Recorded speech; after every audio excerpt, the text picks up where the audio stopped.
Berita Seleb kami hadirkan berita terkini, terpercaya, dan teraktual. Tapi sebelumnya jangan lupa like, subscribe, dan juga share. Momen menarik adalah saat Raffi Ahmad bersimpuh di depan Presiden Jokowi dan Menhan Prabowo Subianto di warung bakso Pak Sholeh Magelang. Adab Raffi Ahmad pun menjadi sorotan saat bersimpuh di hadapan Jokowi. Ia terlihat tak ragu melakukan hal itu meski mempunyai julukan Sultan Andara. Momen Raffi Ahmad bersimpuh di hadapan Presiden Jokowi dan Prabowo itu terekam dalam sebuah video yang dibagikan akun TikTok _Satria. Adab etika luar biasa Raffi Ahmad ketika dipanggil Jokowi dan Prabowo, tulis akun tersebut dikutip pada Selasa. Diketahui, sejumlah artis tanah air dan influencer, seperti Raffi Ahmad, Atta Halilintar, hingga Deddy Corbuzier turut menghadiri undangan peresmian Gedung Geraha Utama Akademi Militer di Magelang, Jawa Tengah, oleh Presiden Joko Widodo dan Prabowo Subianto. Dalam acara peresmian tersebut, turut hadir pula Jenderal TNI Agus Subianto, penjabat Gubernur Jawa Tengah Nana Sujana, hingga Menteri Koordinator Bidang Maritim dan Investasi Luhut Binsar Panjaitan. Melihat hal itu publik pun langsung memberikan komentar beragam. Adab Raffi Ahmad menjadi sorotan. Raffi Ahmad cocok buat Menteri Pariwisata Kreatif bila Prabowo menang, tulis netizen. Raffi Ahmad dari dulu aku lihat memang sopan anaknya, tulis netizen. Cuman Raffi Ahmad aja yang nyapa masyarakat di Bandongan tadi sampai doain sehat-sehat sama masyarakatnya, keren si Bapak Cipung satu ini, tulis netizen. Raffi MAH gak usah ditanya lagi, the best, tulis netizen. Orang baik ketemu orang baik akan jadi lebih baik, tulis netizen.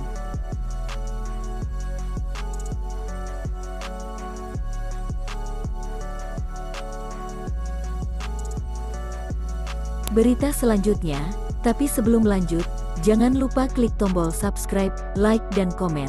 Mari kita lanjut. Janji Raffi Ahmad berinvestasi ke Medan Zoo masih belum ada progres hingga hari ini. Raffi mengaku belum bertemu lagi dengan Wali Kota Medan, Bobi Nasution. Masih belum ketemu lagi sama Mas Bobi. Nanti deh, kalau udah ketemu lagi, ujar Raffi Ahmad di kawasan Kebon Jeruk, Jakarta, Selasa. Raffi Ahmad berdalih masih sibuk dengan berbagai kegiatan yang saat ini dijalani. Salah satunya rutinitas mengikuti kampanye Prabowo, Gibran di berbagai kota. Kan lagi kampanye, kata Raffi Ahmad. Mengurus investasi ke kebun binatang tidak semudah membalikkan telapak tangan. Butuh proses panjang untuk mencapai kesepakatan dengan pihak-pihak terkait. Sedang untuk saat ini, Raffi Ahmad kembali menegaskan bahwa ia masih mengurus banyak hal. Selain kampanye, Raffi juga sedang berencana mengembangkan salah satu bisnis kulinernya yang saat ini sudah punya banyak cabang. Ya satu-satu. Kan kaki aku cuma dua, tangan aku cuma dua, tutur Raffi Ahmad. Raffi Ahmad setelahnya tidak lagi berkomentar soal kelanjutan rencana investasi ke Medan Zoo. Sebagaimana diketahui, Raffi Ahmad pertama mengumumkan rencana investasi ke Medan Zoo pada Mei 2022. Hal tersebut Raffi sampaikan di sela kunjungan ke Medan saat itu. Namun sampai setahun berlalu, Raffi Ahmad tak kunjung memenuhi janji investasi ke Medan Zoo. Bahkan, Bobi Nasution sampai turun tangan langsung untuk menagih janji Raffi. Kami terus mendorong dan ini kami kejar terus. Yang pasti, belum batal, kata Bobi Nasution dalam sebuah wawancara pada November 2023. Kini, tahun sudah berganti lagi. Janji investasi Raffi Ahmad ke Medan Zoo belum juga terwujud. Kondisi Medan Zoo pun kian memprihatinkan. Terbaru, data menunjukkan bahwa 4 harimau koleksi Medan Zoo mati dalam 3 bulan terakhir. Rencana kenaikan pajak hiburan hingga 75% membuat resah para pengusaha. Beberapa di antara mereka seperti Inul Daratista bahkan sampai mendatangi kantor Menteri Bidang Kemaritiman dan Investasi Indonesia Luhut Binsar Panjaitan untuk menyampaikan keluhan soal dampak negatif kenaikan pajak. Meski begitu, belum semua artis yang merangkap pengusaha memberikan komentar atas wacana kenaikan pajak hiburan. Salah satunya Raffi Ahmad, yang diketahui memiliki bisnis hiburan malam di kawasan PIK, Jakarta. Kini, Raffi Ahmad akhirnya buka suara soal wacana kenaikan pajak hiburan. Suami Nagita Slavina ini mengaku belum mempelajari hal itu karena bisnis tempat hiburan malamnya masih baru.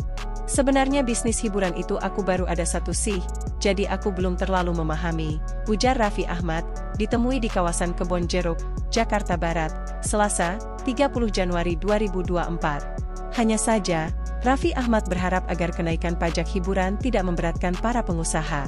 Mengingat mereka sudah cukup patuh dalam urusan pembayaran pajak. Semua kan pasti bayar pajak, jadi kalau bisa enggak memberatkan, kata Raffi Ahmad.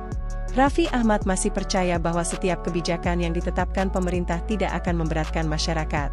Aku rasa sih, aku yakin pemerintah akan memberikan kebijakan yang terbaik lah buat semuanya. Kan ibaratnya strata manusia semuanya sama. Jadi ya itu tadi, aku sih ingin mendapatkan yang terbaik aja, ucap Raffi Ahmad. Sebagaimana diketahui, pemerintah melalui Kementerian Pariwisata dan Ekonomi Kreatif, Kemenparekraf, sempat mengumumkan wacana kenaikan pajak hiburan sebesar 40-75%.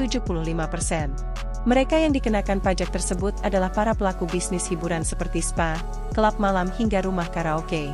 Rencana pemerintah menaikkan pajak hiburan pun ditentang para pelaku usaha di bidang tersebut. Salah satunya Inul Daratista, yang mengaku rumah karaoke-nya sudah cukup terdampak bahkan sebelum ada rencana kenaikan pajak. Sebagai bukti keabsahan ucapannya, Inul Daratista sempat memposting video di Instagram soal kondisi salah satu gerai rumah karaoke-nya yang sepi pengunjung. Meski dikeluhkan banyak pengusaha, pemerintah nyatanya tetap mengesahkan kenaikan pajak hiburan. DKI Jakarta jadi salah satu daerah yang menerapkan kenaikan pajak hiburan sebesar 40% per 16 Januari 2024 kemarin. Sampai akhirnya, Menko Bidang Kemaritiman dan Investasi, Luhut Binsar Panjaitan mengeluarkan pernyataan bahwa pemerintah menunda kenaikan pajak hiburan pada 17 Januari 2024. Luhut Binsar Panjaitan mengatakan, pemerintah sepakat melakukan evaluasi terhadap Undang-Undang Nomor 1 Tahun 2022 tentang hubungan keuangan antara pemerintah pusat dan pemerintah daerah, sambil menunggu hasil judicial review yang diajukan sejumlah asosiasi pengusaha ke Mahkamah Konstitusi, MK. Penikmat rojo sambal di kawasan Jakarta Barat kini tidak perlu jauh-jauh mencari makanan kaki lima rasa hotel berbintang. Ini setelah Raffi Ahmad, owner Rojo Sambal melebarkan sayap bisnisnya dengan membuka outlet Rojo Rasa di wilayah Kebon Jeruk, tepatnya di Jalan Panjang 05, Kebon Jeruk, Jakarta Barat. Outlet Rojo Rasa ini tampil lebih berkelas dengan desain restoran yang apik dan nyaman. Rojo Rasa Kebon Jeruk ini merupakan cabang ke-29 dari Rojo Sambal. Rojo Rasa ini diambil dari gabungan dua nama Rojo Sambal dan restoran rasa-rasa milik Bang Tomo, kata Raffi Ahmad saat pembukaan pertama Rojo Rasa di Kebon Jeruk, Selasa. Raffi menggandeng Prihadi Utomo yang akrab disapa Bang Tomo, kawan lamanya untuk mengibarkan Rojo Rasa. Dia pun memastikan menu Rojo Sambal di restoran Rojo Rasa ini hemat di kantong. Raffi beralasan tujuannya tidak sekadar mencari keuntungan semata, tetapi ingin memberdayakan UMKM dan membantu pemerintah dalam mengurangi pengangguran.